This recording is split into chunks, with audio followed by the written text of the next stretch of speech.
and bring that feeling back to Earth with an inspiration to protect the Earth, because that's what we're doing this for. We are doing this for the benefit of Earth.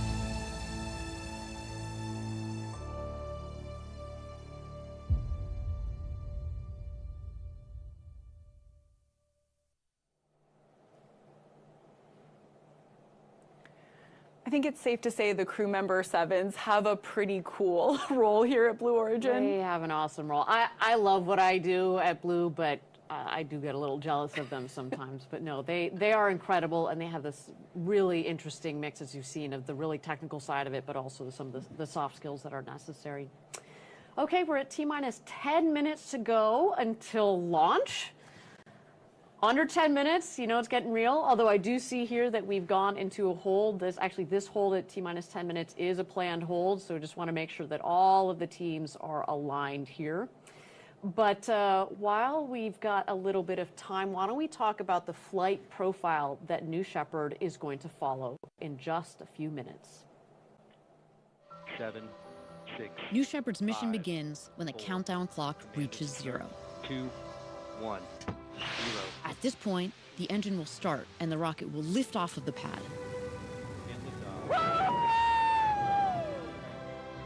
It will continue under the boost phase for about 2.5 minutes until main engine cutoff.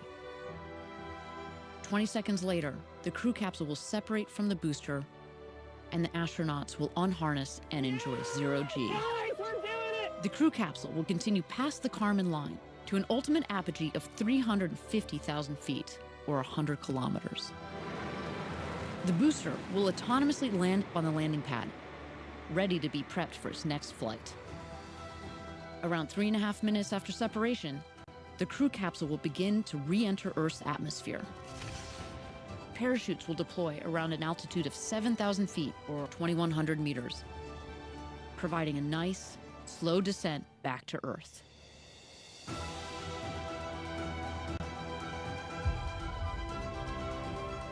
After landing, astronauts exit the capsule and are greeted by the Blue Origin ground crew, family, and friends to celebrate and reflect on their flight. New Shepard, an adventure unlike anything on Earth.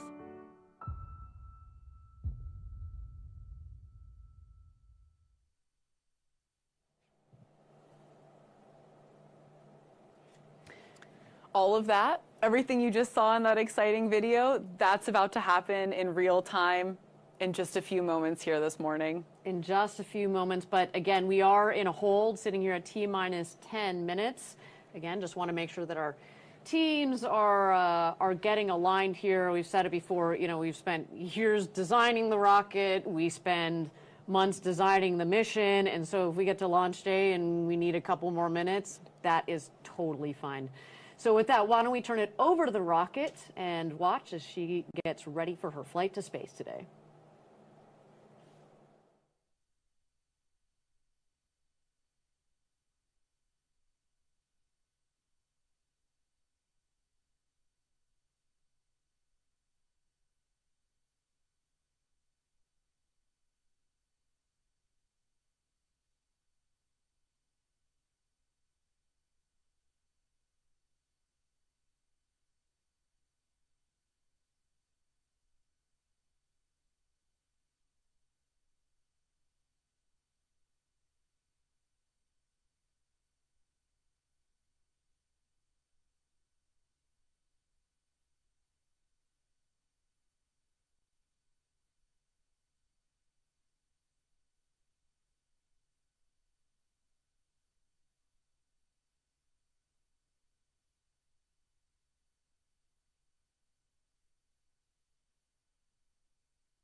Thank you for joining us, everybody. We're at T-minus 10 minutes to go until launch. We are still in a hold here as our teams get all aligned for launch today. Now, Jackie, this is the 25th mission in New Shepard's program, and we've made a lot of progress through first the test program, and then we had, as I said earlier, we had our first human launch in 2021, where we sent our founder Jeff Bezos up with his brother Mark and Wally Funk and Oliver Damon, and then since then we have been flying people. And so why don't we take a look at how we have gotten here today with New Shepard.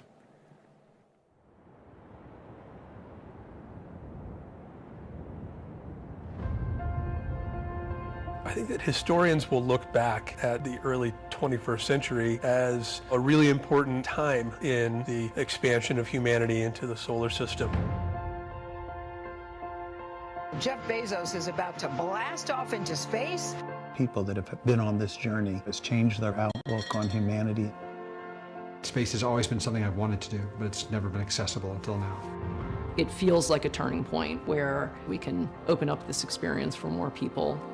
I think it's so important to start making the demographics of space look like the demographics of our world. I'm Brazilian, and I'm the second Brazilian to go to space. -10. This is a new era of the unbelievable, where a teacher from North Carolina gets to go to space.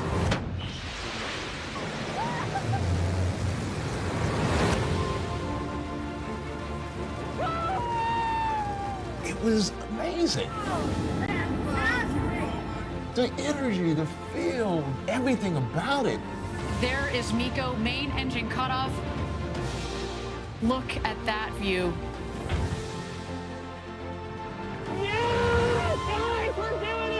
Looking out the window and seeing the black sky and the curvature of the Earth. Holy. I don't think I've ever seen anything like it.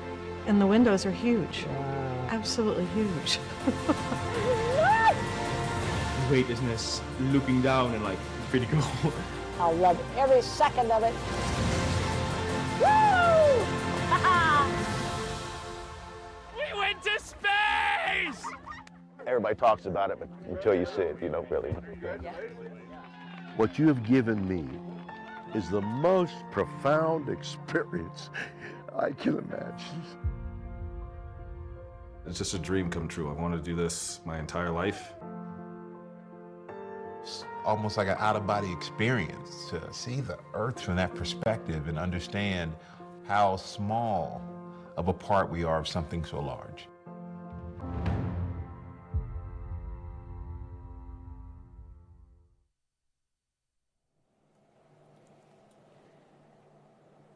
So far, we have flown 31 people across 6 human flights. One of these people has actually gone twice, so he clearly had a fun time the first time around.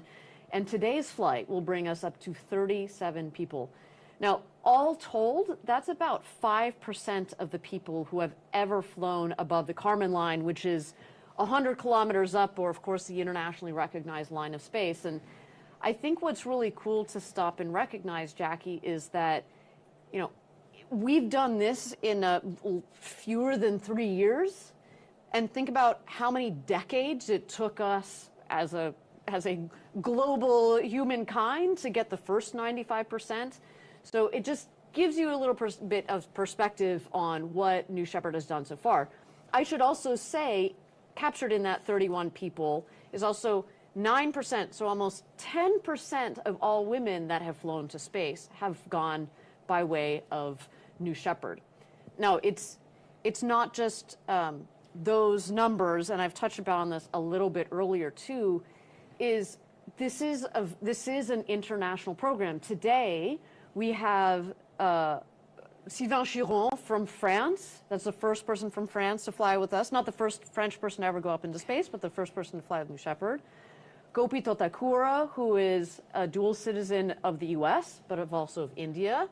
So we're making this very international, and we're also starting to open up space for countries that have never been to space. So on our flights, our previous flights, we've had the first Egyptian, the first Portuguese, the first Mexican-born woman, I mean, really, it's touching. As somebody who is also international, I should say I'm half French, like it's really wonderful to see that part of what New Shepard is doing for all of us. Okay. We're at T-minus 10 minutes to go until launch. We continue to be in a hold here while our team gets everything aligned. And until then, why don't we toss it over to the rocket and watch as New Shepard gets ready for space today.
Thank you again for everybody for joining us this morning. We're at T-minus 10 minutes to go until launch.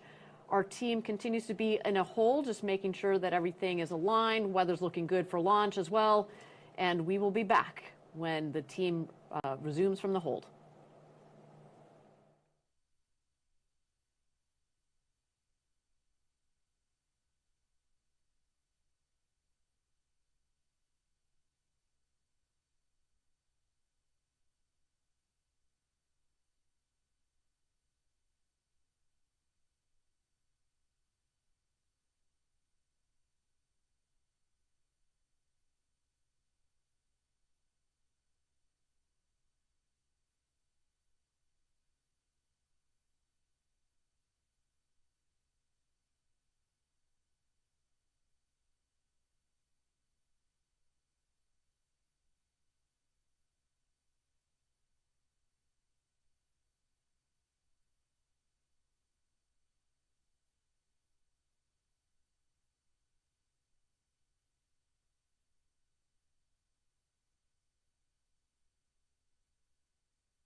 Thank you again, everybody, for joining us for New Shepard's 25th mission to space, the 7th human flight. Now, we are on a hold. We continue to be in a hold. My understanding, though, is that we have gone escape-enabled, which means that the escape system in the crew capsule is ready to go if need be.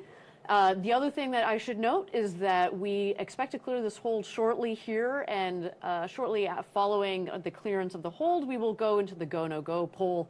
And that, Jackie, is when things get real before our flight here. So with T-minus 10 minutes to go until launch, why don't we throw it back to the rocket and wait just a moment as we get ready for the go, no go poll.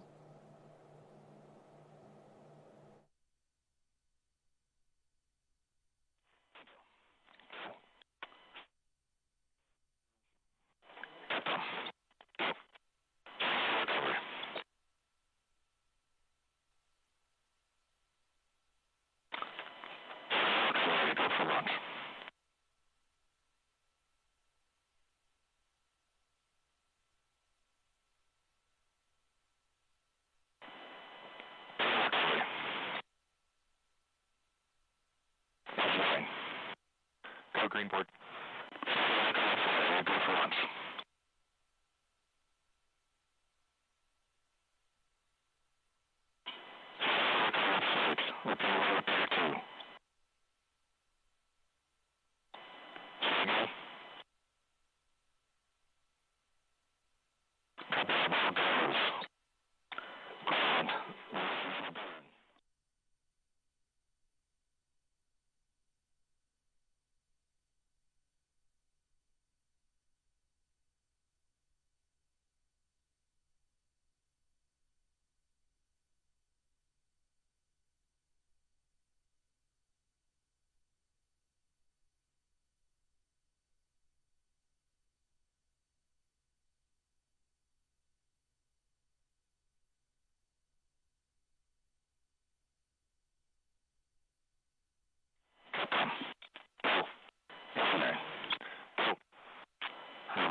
Look up right.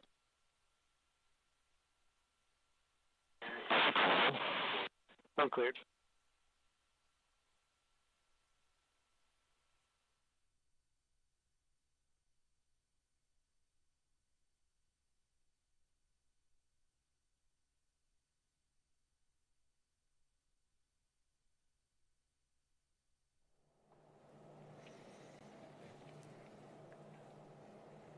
Welcome back, everybody. We're T-minus 9 minutes and 30 seconds to go until launch. Now, while a little scratchy there, what we did here is indeed we are go for launch on New Shepard's 25th mission to space and our 7th human mission to space. Well, and now that we're go for launch, which, by the way, never gets old to hear, why don't we go ahead and meet today's crew? Jackie, take it away.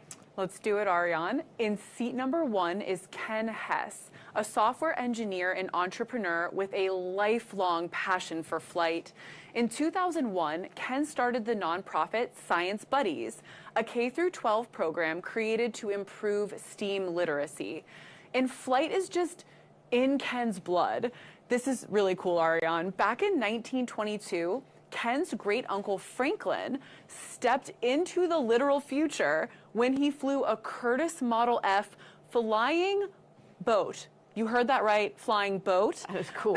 And like his uncle, Ken will be a pioneer in his own right today, helping to open up the frontier of space. In seat 2, we have Carol Schaller, a retired CPA from the best state in the United States, Pennsylvania. You're a little biased, I think. I think that's what we're reading. Just a little. In 2017, Carol's doctor told her that she would likely go blind. And since then, she's made it her mission to see the whole world. And she has. She's covered 25 countries.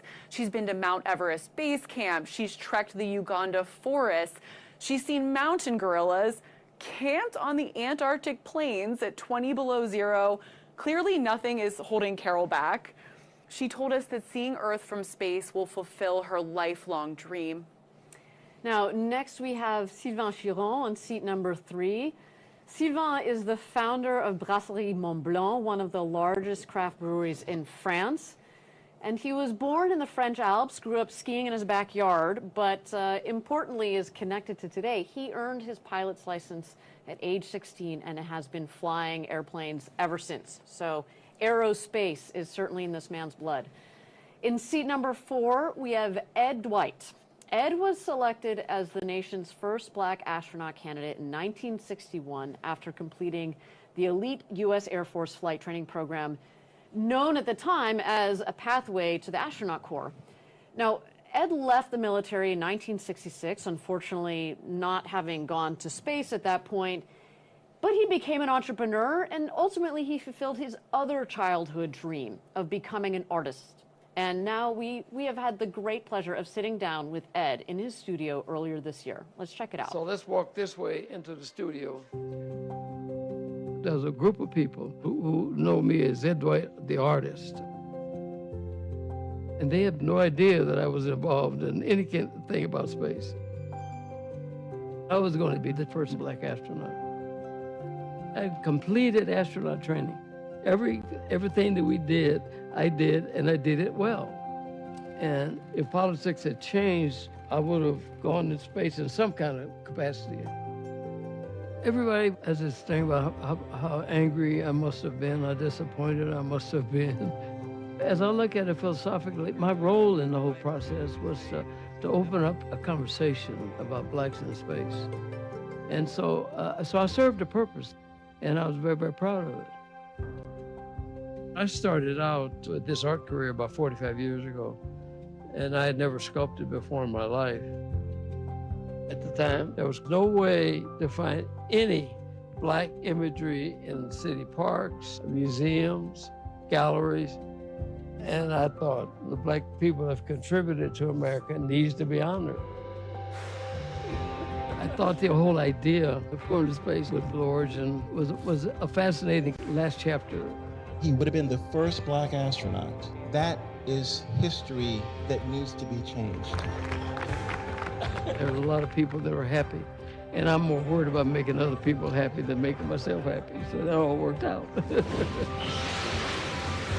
But when the rocket is roaring and the rumbling and the noise, I think that I would enjoy the hell out of. I really, really want to do this because each person that goes up there all of a sudden has a totally different perspective of this little place here. Space can bring people together. If everybody went to space for a space mission and say, oh my God, this place is workable. Oh, it's workable. Let's go back and make it work.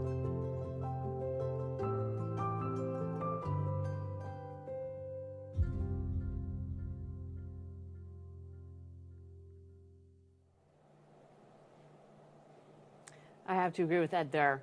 Earth is very workable. It's a workable paradise. Now, it's an honor to fly Ed on board today. It truly is. And next, in seat number 5, we have Gopi Thotakura. Gopi is co-founder of Preserve Life Corps, a global center for holistic wellness and applied health. He's a lifelong pilot and aviator. And fun fact for you, Ariane, Gopi learned how to fly before he learned to drive a car. That's really impressive. Yeah, and I don't even like driving, so I am extra impressed here. And Gopi flies jets, bush planes, aerobatics, seaplanes, you name it, and he flies it. It's pretty amazing. I love it. Now, last but not least is Mason Angel in seat number 6. Mason is the founder of Industrious Ventures, a VC fund supporting early stage companies. And Mason calls Colorado home, where you might find him skiing or hiking in the Rockies with his dog, who is named Leo. And yes, Jackie, that does stand for low Earth orbit. So in case it wasn't clear, we've got a couple of aerospace nerds on board. They fit right in here at Blue Origin. Yeah, when you have a dog named Leo, it's a You're certified space nerd. It's a sign. It's official. And with Mason, that rounds out our crew today. 6 incredible people that are all ready to have the ride of their life on New Shepard. Now, ride of their life indeed is coming up here in just 2 minutes and 45 seconds to go until launch. Now, Jackie, at 2 minutes is when we go into our bit checks, our built-in tests.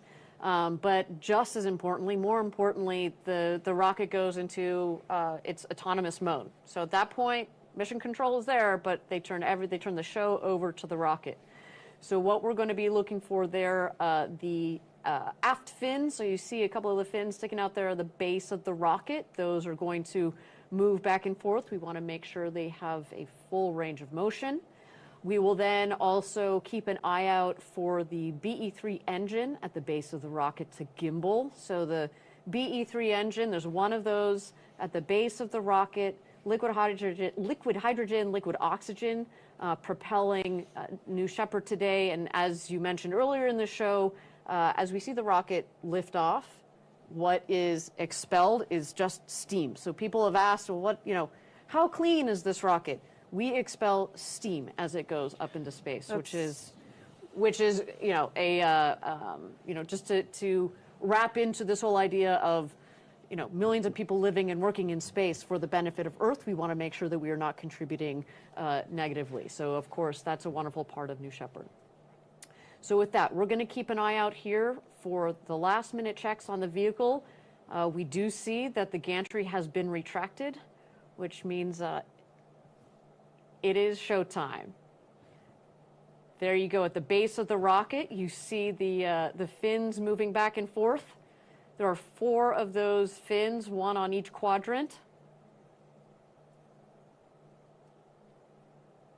And at this angle, unfortunately, we're not going to be able to see the BE-3 engine gimbaling back and forth, but the gimbal of the engine plus those fins are what direct the rocket both on ascent, but obviously the rocket, because it comes back to land, also upon descent to make sure it ends up right on its landing pad 2 miles north of where it's taken off from.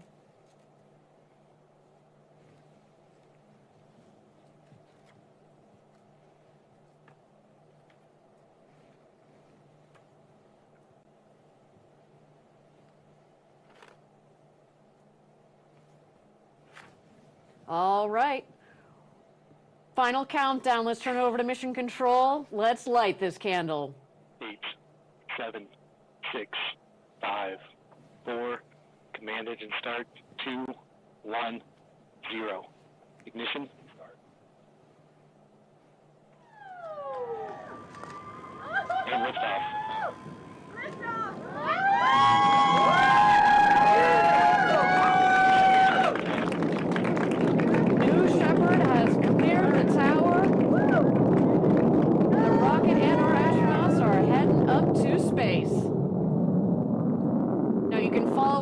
Bottom left of your screen, the altimeter on the left, altimeter on the right, and the speedometer on the left.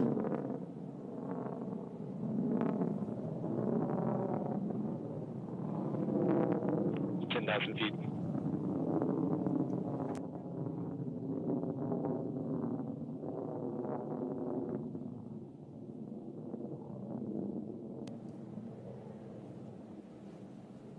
All right, as we go through this flight, there are a couple of milestones here. The first one will be max Q. That's when the dynamic pressures are the highest on the vehicle. We go from 100% power, pull it back a little bit as we go through max Q, and then ramp her back up to 100%.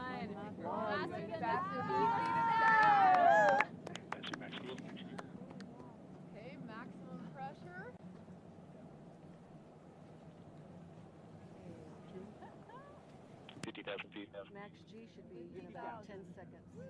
Whoa.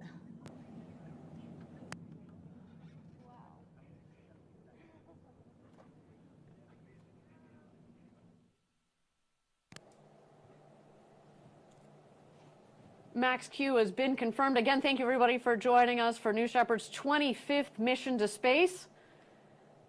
So far, a nominal flight. We have gone through max Q. 100,000 feet. and the vehicle will continue to climb under full power of the BE-3 engine. The next milestone will be main engine cutoff. You will know when that happens when you see the glow of the engine at the base of the rocket go dim.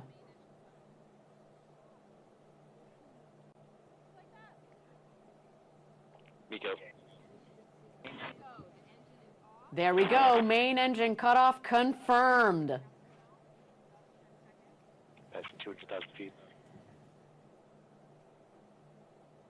Now, with the main engine cut off, with the BE-3 engine turned off, the vehicle continues to climb up towards its apogee, but as you will see on the left side, the speedometer will come down, and once that speedometer hits 0, that's when you know exactly that the vehicle has hit apogee, its highest altitude in the flight of the vehicle. Now, I understand that separation of the capsule from the booster has been confirmed, and 0G has started for our astronauts. Shortly here, we're going to let them unbuckle and enjoy the beauty of floating around in 0G, but of course, the spectacular views out of those windows. And I'll say that having passed over 330,000 feet, they are over the Kármán line, so welcome to space, astronauts.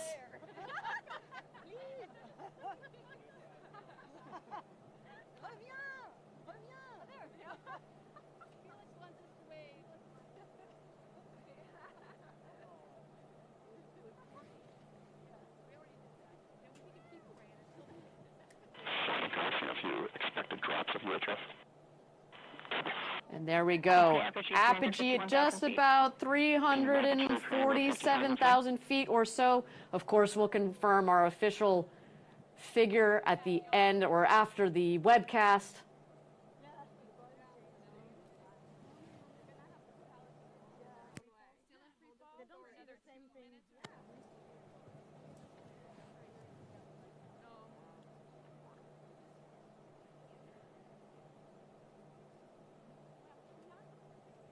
At this point, our astronauts are still enjoying that beautiful 0G up in their capsule.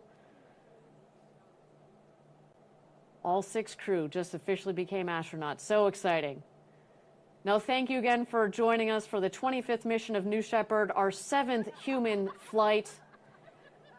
And I'll just acknowledge that the milestone figure on the left is a little bit out of sync, but that's okay. Follow along with me through this flight. I got you covered.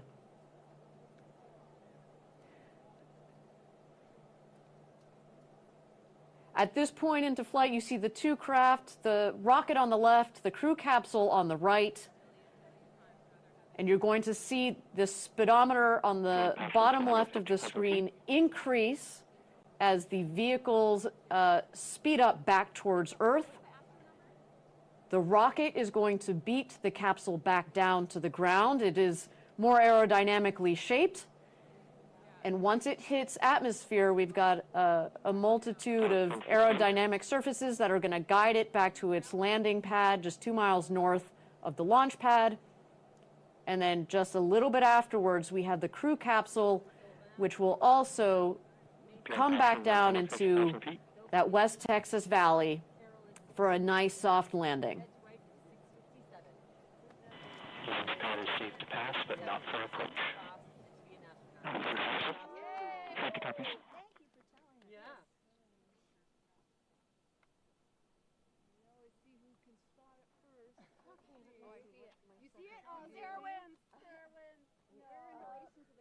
Yeah, passing 50,000 feet. Oh, yeah. Oh, yeah. Below the clouds, from coming down.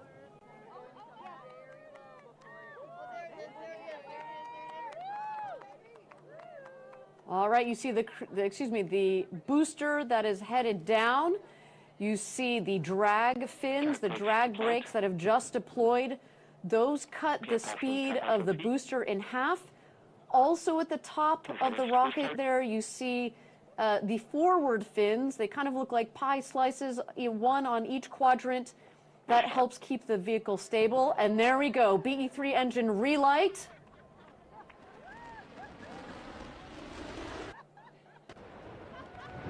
Landing gear deployed. 50 feet, 8 feet per second. Touchdown. Autosum started. And touchdown. Welcome home, New Shepard. What a beautiful flight to space and back for that booster.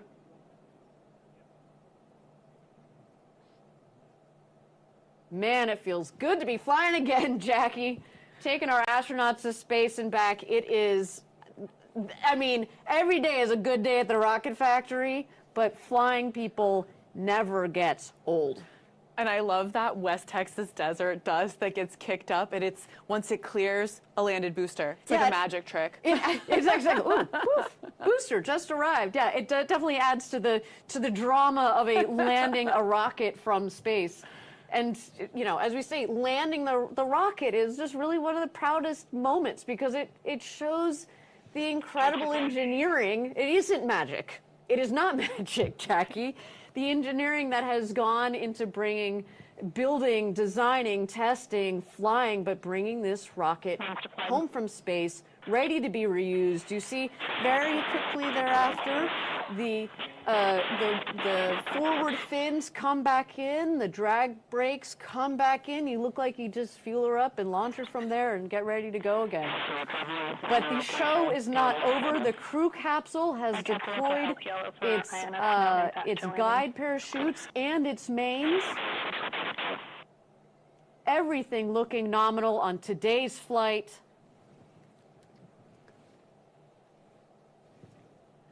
Looks like we do have 2 parachutes that have full inflation. The third is not quite fully inflated. But actually, Jackie, this is part of the design. In fact, we were talking about my webcast. The first webcast that we did, we tested a chute out. There are multiple redundant factors in this system, and so landing with 2 parachutes is perfectly okay for this system. You'll also see the dust take out at the base of the capsule as she comes into land. That is the air cushioning system. It's going to kick up a lot of that West Texas dust you just talked about, but it also, there it is, touchdown of the crew capsule. A beautiful flight for our rocket, for our crew capsule, for our 6 new astronauts, Mason, Sylvain, Ken, Carol, Gopi, and Ed. You are officially astronauts. Welcome home, everybody. Now, our team has started operations to safely recover our astronauts from the crew capsule. We send out our safety crew as soon as we have visual connection with the crew capsule coming back from space. So they are well on their way out to meet the crew capsule there. What you're going to see as soon as they get there, the first person on the ground, crew member 7, we've talked about them before, so in this case it'll be Laura Stiles. She's going to go around to each one of the windows, make sure that we've got a thumbs up check from each one of the astronauts. Then you will see the rest of the crew around, safing the capsule, making sure that anything that needs to be vented is vented. We ground it. And then you will see them bring out a set of stairs. The hatch is about a meter or so, a couple of feet off of between the base of the hatch and the Texas floor, so we want them to have a nice smooth exit. And then we bring their friends and family out there. Then it's time to celebrate. It's time to celebrate. They've just become astronauts. They've achieved this incredible, it's an incredible thing that they've been dreaming about since they were kids, and finally it's happened. There you go, see part of the operations crew in the background. So we have a celebration, and that is topped off by a pinning ceremony. We pin them with their astronaut pins, and it's a really touching moment. It really is a touching moment. We do have initial confirmation that all astronauts are doing great. They are probably soaking it all in while still, you know, under a rush of adrenaline. They just want to space and back. Look at that beautiful view of our crew capsule in the desert after our 7th human flight on the new Shepard system.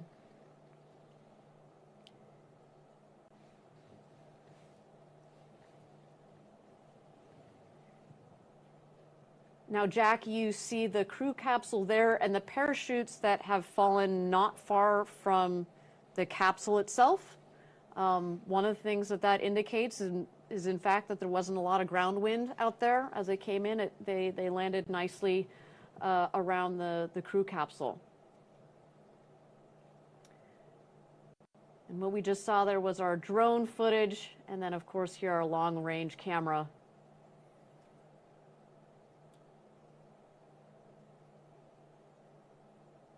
And while, Jackie, while this is a long-range camera, something that you can't miss on this crew capsule are the windows. So 6 seats, 6 windows, all like the entire surface area, a third of it is windows. So that also includes the base. So when you think about it, like it actually feels like even more than a third of the capsules is windows. And we've heard from some of our previous astronauts when they're up there, you're like, oh, you're just so, you know, in awe of the view coming in from your own window. But when you turn back around to look at your crewmates, all you see is window because your brain just connects all those windows together. It almost feels like you're just looking out of one continuous window. And talking about previous astronauts, why don't we talk with Chris Boshausen from our 2nd human flight. Chris, can you hear me? Yes, I can. Wow, that was an exciting flight. Wasn't that exciting? I mean, what? Give me an idea. Again, you were on our 2nd human flight. What is it like when you've gone up to space, you've come back down, and you're waiting in the crew capsule? I think, if I recall, we were just so excited, and like on the way down, I remember William Shatner said, you know, I think when the Capcom does the check-in, he said astronaut Lemley is crying, and then we're all crying, and then we landed, and I think we were kind of laughing with joy that we'd landed safely, but still just overflowing with emotion from what we just witnessed. Well, and yeah, talking about overflowing of emotion, I think one of the most extraordinary parts from your flight was precisely seeing William Shatner as he came out of the capsule, and he was just overwhelmed. And how fortunate are we to have captured a poet, a songwriter, not a ton of people know that about Bill Shatner, put into words in the moment what he was feeling. It was extraordinary. Now, Chris, tell me, you know, we just talked about this one moment when you're in the capsule, but tell me about your experience from training through what we're seeing here. What were some of the highlights? I think probably the training was a lot of fun because, you know, we didn't really know each other before we showed up, and even before we flew, you know, we really felt like a family. And I think one of the cool parts about the training is, as a crew, deciding how we're going to use our time. And we decided that, you know, the thing you can't get on Earth or on a zero gravity flight is the view. And so we made a commitment as a team that we would all enjoy the view. I broke my own commitment because I did 2 somersaults the second I got out of my chair. But that view is just captivating. Do I also remember that you might have brought a little Lego man with you? I did, yeah. I carried up a few little keepsakes as sort of tributes to my influences, and one of the key ones was a little yellow Lego astronaut. And you know, ever since I was probably age 4, I've been building spacecraft out of Legos. So I really wanted to carry this up there for the inner child in me and everyone out there, you know, no matter their age, to just keep playing and exploring. Critical question. Where is that Lego right now as we speak? He is sitting on my desk at home. He's very happy. Yeah, he is His also legs are an getting a bit astronaut. loose, but I actually pick him up every day. Yeah, and he's an astronaut, right? I suppose there were five on our crew. He's an astronaut. We couldn't put the pin in the plastic, but I'm sure we can send him a pin anyway, if we haven't already. All right, Chris, just a second here. I want to comment on what's going on. So if you're just joining us, we have just had a successful 25th mission of New Shepard, the 7th human space flight for our New Shepard program. That makes 37 astronauts in total that we have taken up to space and back.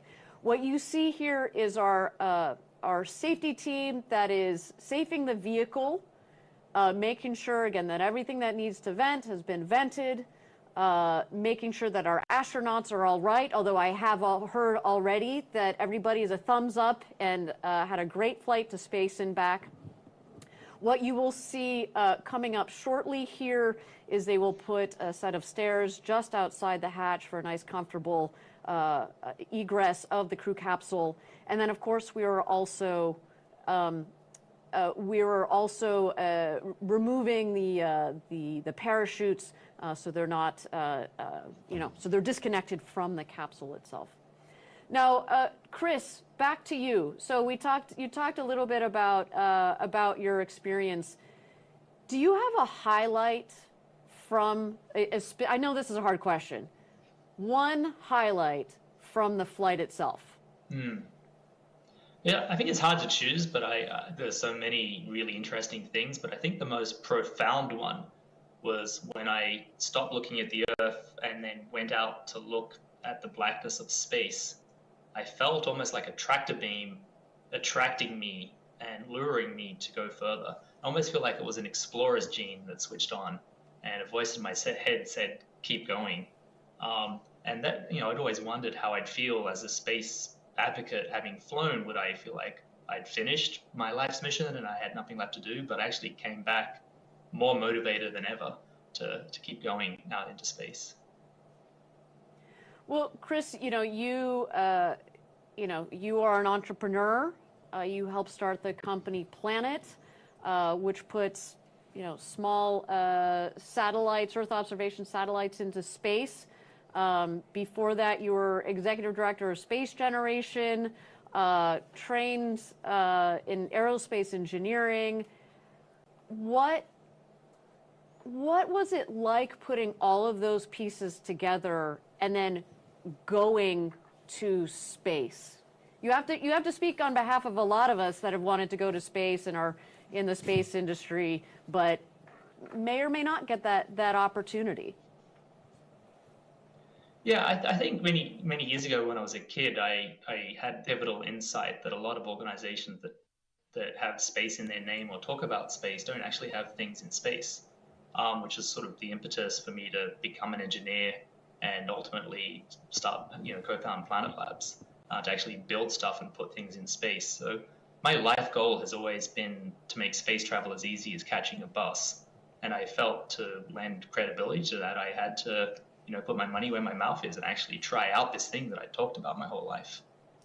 So in a way, it was a very grounding and affirming thing for me to do. Now, obviously this experience has touched you greatly. I love that quote about how you looked up at the darkness of space and it almost was drawing you like, oh, no, there's more to go. We have to go further. Yeah. How have you, in the last couple of years since you've flown, what have you done to tell your story, to talk about these experiences and share them with the rest of the world? Besides, of course, joining us on our webcast. So thanks for that, by the way.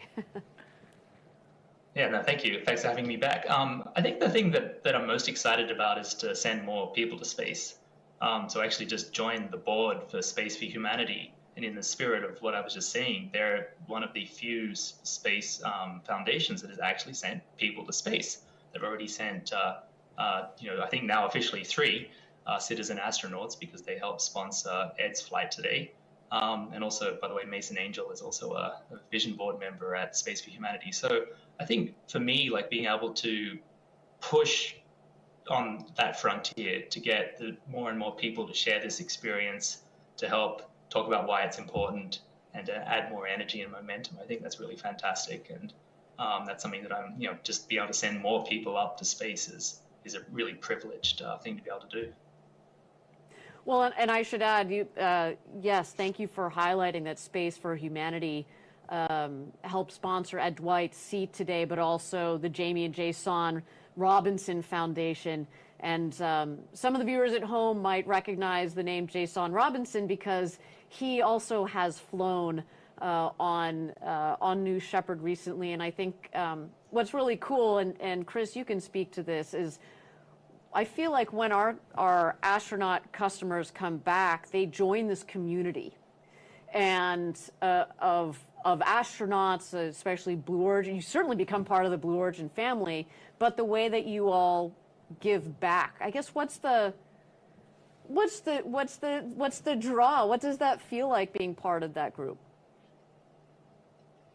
Well, it's a sort of, it's kind of strange, right? I mean, when I flew, I think still fewer than 600 people had been to space. And, if you ask someone in the public, they probably don't know that number is so small. So in a way, we're part of a club that we want to one day, have completely open membership and have the whole, all of humanity be members. So it's just kind of really exciting to be at the beginning of that and seeing new members join. I had a chance to run into some astronauts from some of the other missions from other companies, and they feel the same, and we share this bond of being part of, a group of human beings that have shared a very intimate and unusual experience. Well, and I should add, Chris, talking about 6 new astronauts that are going to share that bond with you. We have just opened the hatch of the crew capsule. Here comes Ken Hess. Oh, Sharon, I love it. Carol, welcome back. Unbelievable. Sylvain.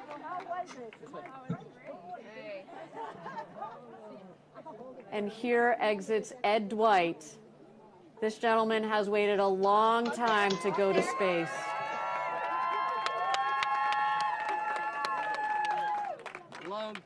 Selected in the early 60s as the first black astronaut to fly, although he did not get to fly then, today was his opportunity, and man, what a flight for him. Finally, an official astronaut. I'm ready.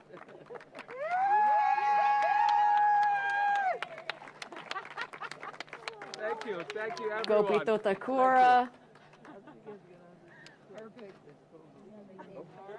Gopi can add spaceship to the litany of vehicles that he's flying. Exactly. Put that in his logbook. That's right. And of course, Mason, welcome home. Leo will be very excited to see Mason back on Earth. Yay! You're down! Here, one of you. Come right on over here.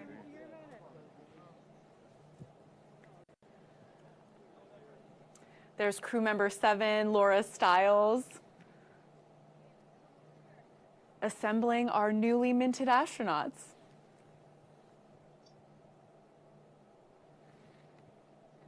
Overwhelmed, everything you can think of. And I thought I really didn't need this in my life, but now I need it in my life.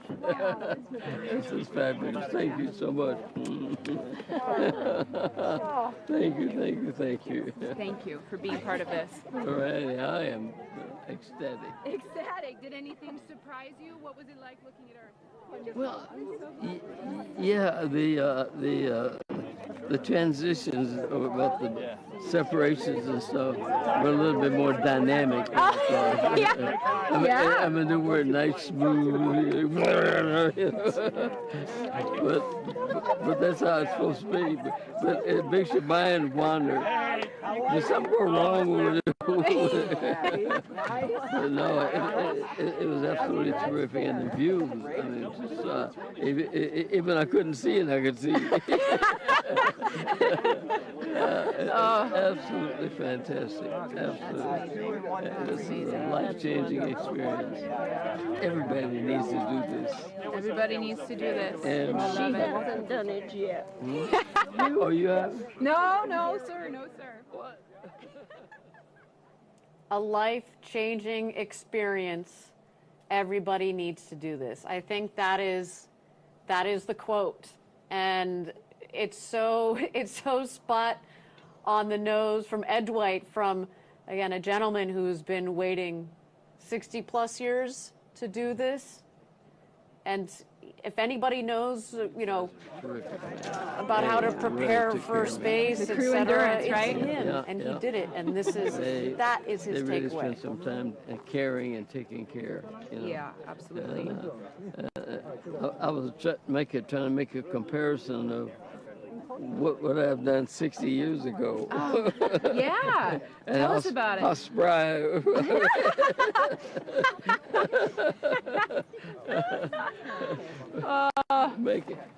Back in the day, making the world happen. But this is just absolutely fabulous, you know. And I thought I didn't need it in my life, you know. That's right. That's what you said this morning. Yeah. You've been thinking for 60 years, I don't need it. But and I then lied. Today, you were lying. You were lying. You needed it and you got it. You got it, Dad. I really didn't need it, okay. You are an astronaut. Because it was the first real deal that I got involved in that I wasn't successful at, you know. And that was the part that, you know, because everything else I had done had all these little incremental successes, you know. Right. They weren't gigantic, but they were. You had a lot of. Don't be humble. You had a lot of successes. And to not finish this, really in the back of my mind, so I had to sublimate it and make it go away and say, well, I didn't need that anyway, you know. But I did, and I wish I'd gotten it then, but. It's great. That's all I can say. It's great. Absolutely fabulous. Well, we are so and happy you for guys, you guys are the best of the best of the best. Oh. No, I'm serious. But you know, I was talking to Dave last night. We were sitting and chatting, and the fat guy one time said, God, I love this job. I find me a first founder. I love this job. You know, I look at this grown man talking about he loves this job. I mean, what the hell is that? It's absolutely fabulous. So everybody in the organization, I don't know whether you guys took some truth serum. I don't know how you did it. Did you see his glasses? Huh? Did you show him your glasses? How did the glasses work? It was perfect. You know, I was moaning and groaning because the icons looked too small. Okay. Once the glasses got on, and there was, God, it was like it was, you know. Just like your practice panel. Yeah. Yeah. Yeah. All the other times I saw it, I mean, I couldn't even see it. It was so tiny. I was wondering why they made it so tiny on the simulator. Right. But the size of it and the real deal is just there, you know. Good. Which is absolutely terrific. So. That's wonderful. So it was worth the $4,000. Oh. Yeah. We are so happy for you. So happy for you. Can we get you? I think you heard it right there, Jackie and Chris. What an extraordinary day for all of us here at Blue Origin, but especially for our 6 newest astronauts. We were just listening to Ed Dwight. Ed, as we mentioned, was selected back in the 60s to become the first black astronaut. Unfortunately, didn't get to fly back in the day, but we were able to fulfill his dream. And, you know, you could tell that he had kind of talked himself out of it, like, I didn't need this in my life. I didn't need this in my life. And then you heard him say right now, oh, wait, yeah, no, actually, I did. No, this is actually as cool and as life-changing and as touching as I thought it was going to be. I think the and training so just makes it a breeze. extraordinary I think I was in another sim session. I was not, and it's thanks to you and everybody at Blue Origin. Yeah, it's amazing. It really is. Thank you. Yeah, Tell me more about the view. Woo! As I pull your glasses off, tell me more. It's not like movies. It's really not. You have to see it with your eyes to really, really, really take it in. And I looked at it for the first time when, we were asked that separation happened. Yeah. I got a glance of it, but then when you start to look at it, I started to look at it, and then my legs went up. I was like, I don't want to leave it. I want to go back to it. I want to go back because to what it. did Victor tell you? It's look outside. Look outside. But I can't tell you what it is to just look outside. And it's not the curvature. That's why as soon as I came out, I told Phil and Dave, and I said, Daddy's going, and everybody else should go to space. What do you think? Are you ready? Are you about ready? One is good. One is good. No, but everybody I'll should take go. your word for it. And I think it happens very quick. The 5Gs, you feel every second of it. Oh yeah, you feel every second of it. You'll see me doing some things in there, but you'll feel it. But everything else apart, it was good to see us from the other side. And that's what I started with, right? It's good to see us from the other side. And what you guys have designed and done here, I think every person standing on this planet should go and witness it to really understand what it is, because I can't describe it to you, and I won't. You should go up there and see it. So. But yeah. Thanks, everyone. Thank you so much. Thank you for bringing him back safe. Yes. Oh, all right. Oh, here we go. Hello, sir. Hello, thank you so much. Wow, what a ride. Oh my gosh, that was welcome incredible. back. Yeah, I'm not back yet quite. Yeah, well, it might take... What an incredible day for all of us, and especially our crew on board. Mason Angel, Sylvain Chiron, Ken Hess, Carol Schaller, Gopi Totakura, and Ed Dwight. It was an absolute honor to fly you to space and back today with Blue Origin. And if you would like to follow in the pioneering footsteps of these astronauts and purchase your own seat on a future ride to space, please visit blueorigin.com and click Fly to Space. Your own journey to visit the Kármán line is closer than you think. Yeah, absolutely, Jackie. And if you're not, don't quite want to buy a ticket yet, you can start with a mission patch. Dip your toe with a mission patch. Dip your toe with a mission patch. It's the gateway. This is our mission patch from today. You probably saw that on the flight suits of our astronauts. You too can buy one of these mission patches to add to your collection, or find some other cool Blue Origin gear on our Blue Origin shop. That is a sweet looking patch. There are some Easter eggs in there. Jackie, do you want to tell us a little bit about what's going on? Yeah, that's right, Ariane. The NS-25 patch features the Gemini spacecraft, which represents Ed Dwight's aerospace training era. And the hand lifting the crew capsule is a nod to his really unique and amazing artwork. The sunrise represents Mason Angel and Carol Schaller's desire to experience the overview effect. The mountains symbolize Carol Schaller, Gopi Thotakura, and Sylvain Chiron's passion for climbing and skiing. The leaf design on the crew capsule is a nod to Ken Hess and the family heritage software he developed. The patch is a really cool one, and it incorporates all of our astronauts in a really special way from today's flight. Now, if you would like to join our team and help build the road to space, we have hundreds of positions open across all of our facilities.